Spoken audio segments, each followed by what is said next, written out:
టిమ్మిని పంపించేయడం అనేది కాంగ్రెస్కి చేతనైనంతగా మరెవరికి చేత కాదు. కేసీఆర్ని దొంగని చేసి చూపించడం కోసం రోజు రకరకాల ప్రయత్నాలు చేస్తుంటుంది. కేసీఆర్ మీద ప్రజల్లో వ్యతిరేకత వచ్చింది. దానికి కారణమైనటువంటిది ఆయన అభివృద్ధి పనులు చేయలేదని కాదు, హైదరాబాద్ని అద్భుతంగా డెవలప్ చేసుకొచ్చారు. అదే సందర్భంలో వివిధ పల్లె ప్రాంతాలలో చెరువుల్ని బాగు చేయడం దగ్గర నుంచి రోడ్ల దాకా అద్భుతమైన పనులు చేసుకొచ్చారు. జాతీయ హైవేలకు అనుసంధానించుకొచ్చారు. భారతదేశంలోనే అత్యధికంగా సన్నబియ్యం వరి ఉత్పత్తి చేసే రాష్ట్రం కింద తీసుకురాగలిగాడు. ఆ కాళేశ్వరం లాంటి ప్రాజెక్టు పూర్తి చేయగలిగాడు తన హయాంలోనే.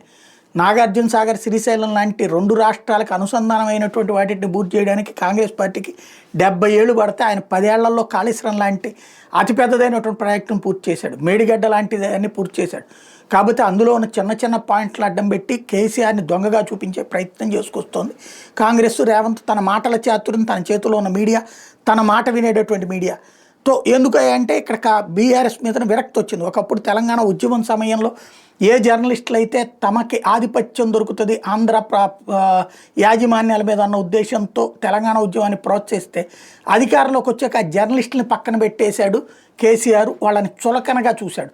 కడుపు రగిలిన జర్నలిస్టులు రేవంత్ని ప్రోత్సహించడమే ఇక్కడ అసలు అంశం ఇవాళ రోజున విజయానికి కారణమవుతుంది. ఇప్పటికి కూడా కేసీఆర్ మీద తప్పుడు కథనాలు రాస్తున్నటువంటి యాజమాన్యాలు ఆంధ్రాకి సంబంధించినటువంటి వాళ్ళనినే కాదు, అందులో ఉన్న జర్నలిస్టులు కూడా కేసీఆర్ మీద ద్వేషంతో, కోపంతో ఉన్నారు. కాబట్టి ఎందుకంటే కొంతమంది జర్నలిస్టులు మంచి పదవులు అందుకున్నారు, మిగతా వాళ్ళకి అందలేదు.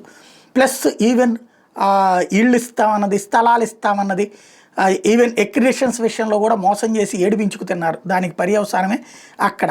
కానీ తెలంగాణ డెవలప్మెంట్ విషయంలో కేసీఆర్ చేసినంతగా గత 70 ఏళ్లలో కాంగ్రెస్ పార్టీ చేయలేదు. దానికి అనుగుణంగానే అక్కడ ఆదాయ వనరుల ఇంప్రూవ్మెంట్ ఇచ్చి వస్తువులు మెరుగు లాంటివి జరిగింది. ఇప్పుడు మేడిగడ్డ లాంటి దాని మీద ఏం మాట్లాడుతున్నారు? పాలనా అనుమతులు ఇచ్చేసేసి స్టార్ట్ చేశారు. ఎస్, ఓవరాల్ అనుమతులు తీసుకోవాలంటే అసలు ఏ ప్రాజెక్టు పూర్తి కాదు. పోలవరానికి 25 ఏళ్ళు పట్టింది అన్ని అనుమతులు తీసుకుని వచ్చేటప్పుడు. తీసుకొచ్చాక కూడా ఇప్పటికీ నానా సంకలు నాకాల్సి వస్తుంది.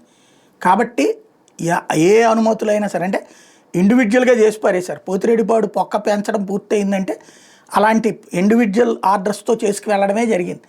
ఇక్కడ దమ్ము కావాలి, రాష్ట్రాన్ని బాగు చేయాలన్న కసి కావాలి. అంతే తప్పించి ఆ సందర్భంలో చేసే దాంట్లో ఉన్నటువంటి అడ్మినిస్ట్రేటివ్ లోపాలని అడ్డం పెట్టేసి ప్రజల్ని మోసం చేయాలనుకుంటే తాత్కాలిక విజయం సాధించచ్చేమో మన చేతిలో ఉన్న మీడియాతో, నోటికొచ్చినట్టు మాట్లాడగలిగే నాయకులతో. కానీ లాంగ్ రన్లో పెద్ద దెబ్బ అవుతుంది.